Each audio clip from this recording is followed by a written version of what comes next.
त्या लग्नातला एक आणि एक क्षण मला खरा वाटत होता।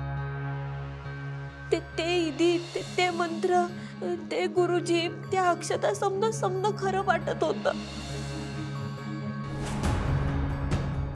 अरे सर, आमच्या दोघांमधला अंतरपट दूर केल्यावर ना मला असं वाटलं की मला माझ्या जन्मोजन्मीचा जोडीदार मिळाला। प्रत्यक्ष देवानं तो माझ्यासाठी निवडलाय। अरे सर, आदित्य सरांबरोबर घेतलेले ते 7 फेरे, ती वचनं समधी खरी वाटत होती मला। मी गुंतत गेले त्या समध्यात। मनापासून समध्या इथे पूर्ण केल्या मी। अरे सर, ते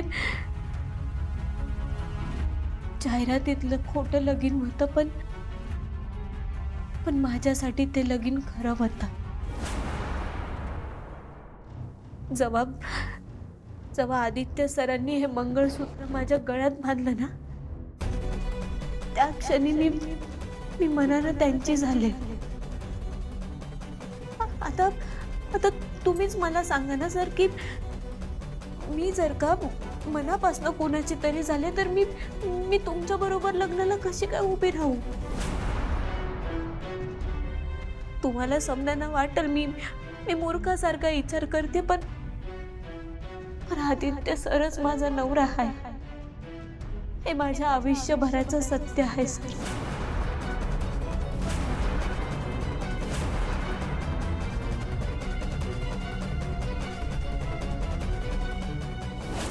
काय उभे उभे झोपा काय काढतेस? गुरुजी तिकडे पारूला हाक मारतायत आणि तुला कळत नाही का ग? तू झोपतेस काय? कुठे आहे ती? बोलव तिला। अगं कुठे आहे पारू? पारू आते तयार होते, येईल इतक्यात। अच्छा, तयार होतीये का? हो देत। हे बघ, तिला घेऊन जायसाठीच आलीये मी इथे। तिला घेतल्याशिवाय काही जाणार नाही। होऊ दे तिला तयार।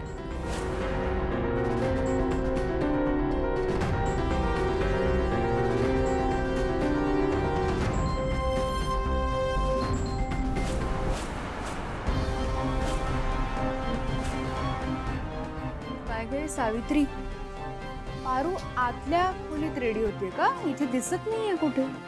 हो,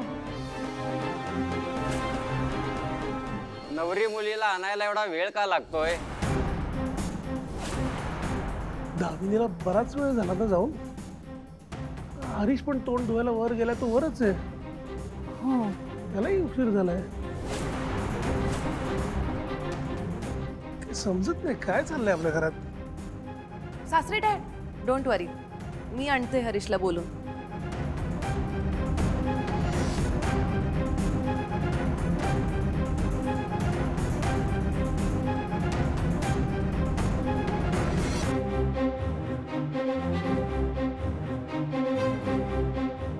अरे सर, तुम्हाला वाटत असेल की हिचं लगीन जर का आधी झालं होतं तर हिनं सांगितलं का नाही,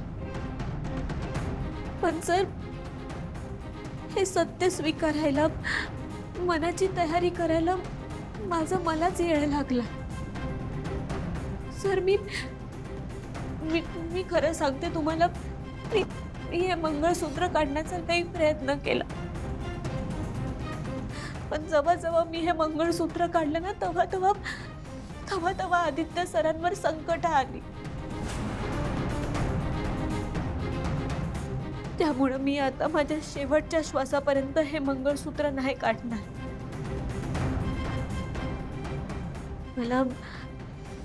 मला माहित आहे तुम्हाला मी स्वार्थी वाटत असेल की आई लग्नाच्या वेळेला हे समज सांगायला आली, पण काय करू मी सर? मला तुम्हाला फसवायचं नाही। अरे सर, तुम्ही लय चांगला माणूस आहात, त्यामुळे ना मला तुम्हाला अजिबात दुखवायचं नाही. तुम्ही तुम्ही मला बोलला म्हणा, तुम्ही दोष द्या मला, तुमचा अधिकार आहे तो. आणि सर मी मी मी खरंच सांगते हो तुम्हाला, मी म्हणजे मी तुमच्या भावनांची खेळली आहे. मी तुमचं मन दुखावलंय. पण सर मी जर काही केलं नसतं ना तर आयुष्यभर फसवलं असतं मी तुम्हाला. तुमचं माझं दोघांचं बी आयुष्य खराब केलं असतं मी. आणि सर एकदा का मनानं एखादं नातं स्वीकारलं ना तर शेवटच्या श्वासापर्यंत ते निभवायचं असतं. आणि आदित्य सरांना मनोमन मी माझा नवरा मानले.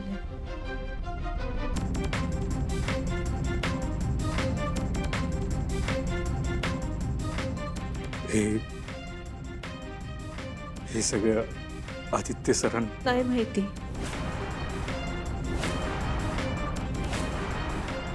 त्यांच्यासाठी हे जाहिरातीतलं लगीन आहे, माझ्यासाठी नाही.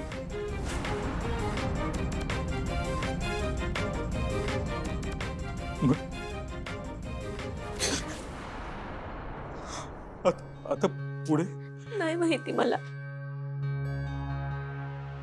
मला ना मला आदित्य सरांनी त्यांच्या बायकोचा दर्जा द्यावा, किर्लोस्करांच्या सुनेचा मान मिळावा, अशी अजिबात जबरदस्ती नाही, असा अजिबात हट्ट नाही माझा. अरे सर ते समजा जाऊ द्या. आदित्य सर ना देवी आईंचा ना तुमच्यावर लई विश्वास आहे सर. आणि तो विश्वास मी कधी बी तुटू नाही देणार. त्यामुळे ना तुम्ही इथंच राहा, मी निघून जाते कायमची. कुठे जाणार नाही माहिती. जिथं वाट सापडेल तिथं जाईल, पण इथं नाही थांबणार. इथं थांबून मला तुमची, माझ्या बाची, घरात समण्याची अडचण अजून नाही वाढवायची. मला खरंच नाही माहिती पुढं काय होणार आहे ते. अरे सर मी म्हणजे मला माहिती आहे मी जर का पळून गेले ना तर समधी लोक मला नावं ठेवतील, माझी बदनामी करतील. आणि माझा बासाठी तर मी मेलेली असेल. पण हरी सर माझी एकच विनंती आहे, तुम्ही कधीच कोणाला बी काय बी सांगू नका. आणि तुम्ही मला एक वचन द्या, तुम्ही माझ्या बाची काळजी घ्याल. अरे सर तुमच्या आयुष्यात ना तुम्हाला लई चांगली मुलगी मिळेल. समजा व्यवस्थित होईल, समजे सुखानं राहतील, आनंदात राहतील. पण ह्या समजात ही पारू कुठंच नसेल. आणि ती नसण्यातच समजांचं भलं आहे.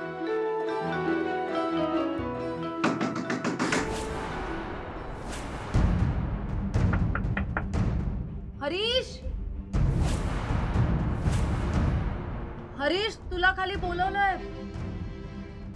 तुमचे अजूनही काही रिच्युअल्स बाकी आहेत. पारूला पण बोलवायला पाठवलंय, पारू पण येईलच इतक्यात.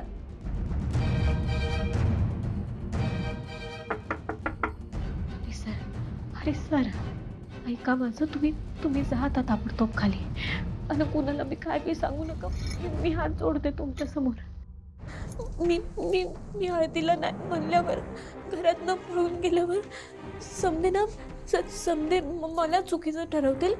यात तुम्हाला कुणी काय बी दोष देणार नाही. हरी सर तुम्हाला काय बी बोलणार नाही. तुम्ही जा. अरे हरीश आवरलं की नाही तुझं? ऐका ना माझा जा.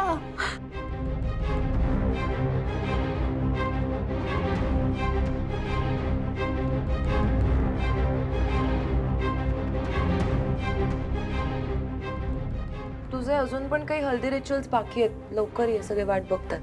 हो आलो 5 मिनिटात आलो.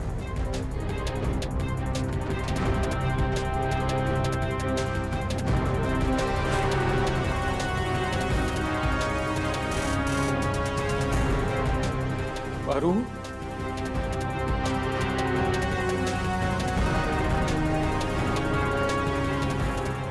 पारू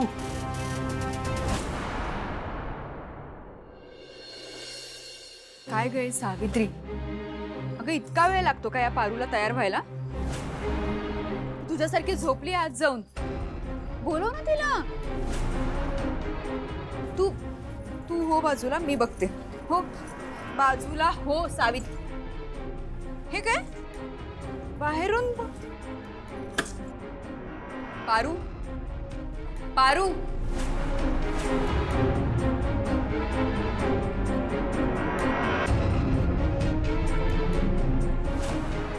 काय गं सावित्री, कुठे आहे पारू?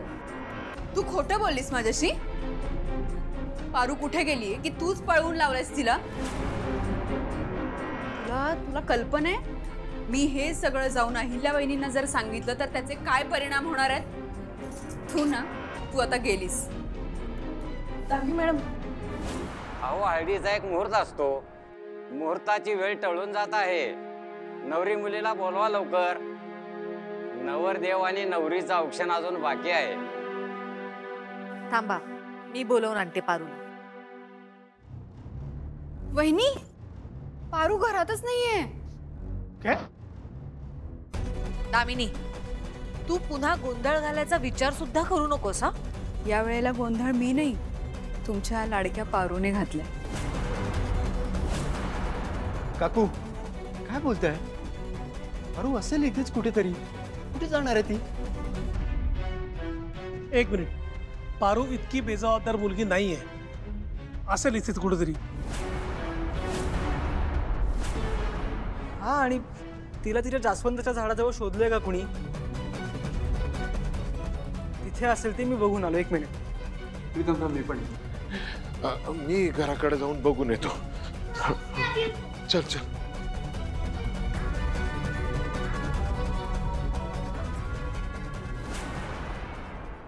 पारू पारू तू ती काय करतेस तू? ते मी पारू काय चालू आहे? मस्करी करतेस का तू? पारू तिथे हरीशची हळद झाली आहे, तुझी हळद बाकी आहे, तुमच्या दोघांचं औक्षण बाकी आहे. गुरुजी बोलत आहेत कधीपासून. आई किती टेन्स झाली आहे माहितीये का तुला? चल तू पटकन. पारू चल.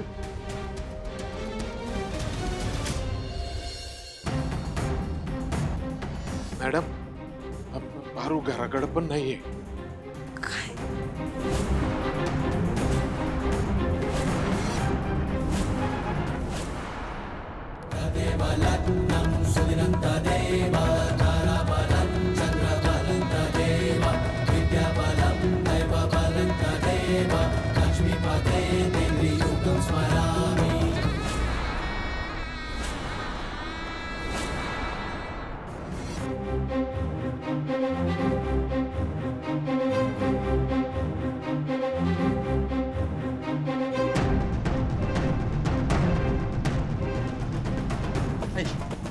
पारू, ही काय पद्धत झाली? गुरुजी कधीपासून बोलवतायत? इतका महत्वाचा दिवस आहे, तू होतीस कुठे? आई, दुसऱ्याच्या जीवाला घोर लावायची ही सवयच लागली तुम्हाला. मारुती जरा शांत हो. हळद आहे तिची आज. दादासाहेब, पण मी जेव्हा तिला आणायला गेले होते ना घरी, तेव्हा ती नव्हती घरात. तिला विचारा. नाही घरीच होती. आई ती मागच्या बाजूला होती. ते काय तिचं नाव बैजू सोबत खेळत होती.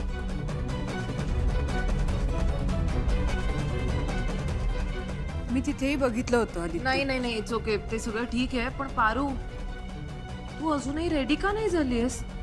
तुझी हल्दीवाली ज्वेलरी तू अजून पण वेअर नाही केलीस.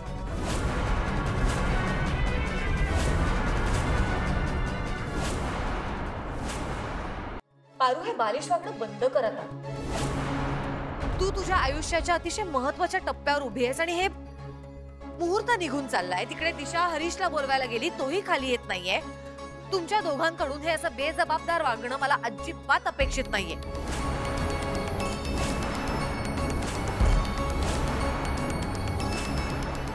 अहिल्या, जरा सबुरीता.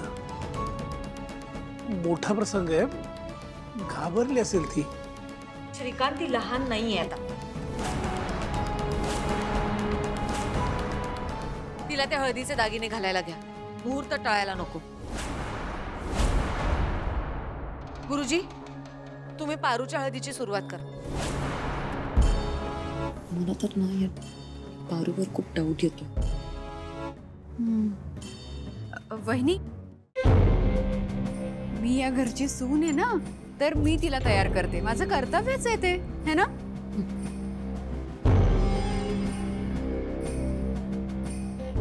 ये पारू.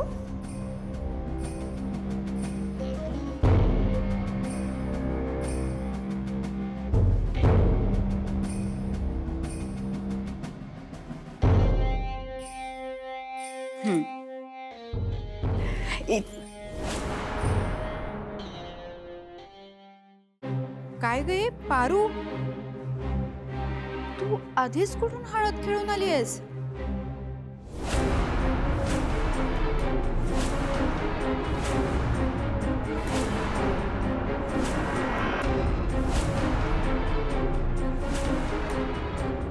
दामिनी, आता तू काही मध्ये खुसपट काढू नकोस हा.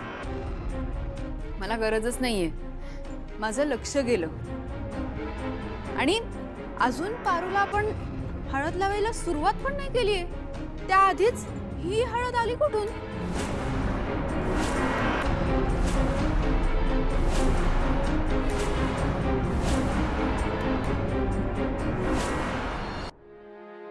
ऍक्च्युली काकू, आई, ते मी तिला घेऊन आलो ना, तर माझ्याच हाताची हळद लागली. सॉरी. अहो, तुमचं आवडतंय का? केव्हापासून मी नवऱ्या मुलाला बोलवा म्हणतोय. नवरा मुलगा अजून आला कसा नाही? सासूबाऊ, मी हरीशला परत एकदा बोलून आणते. मी दागिने घालते.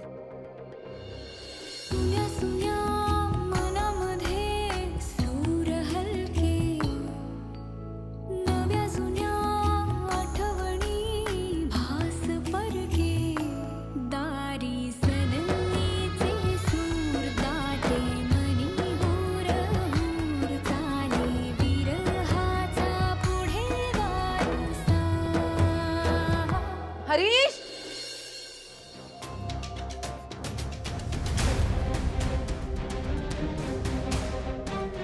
हरीश. बापरे, लग्नाच्या आदल्या दिवशीच नवरदेव गायब.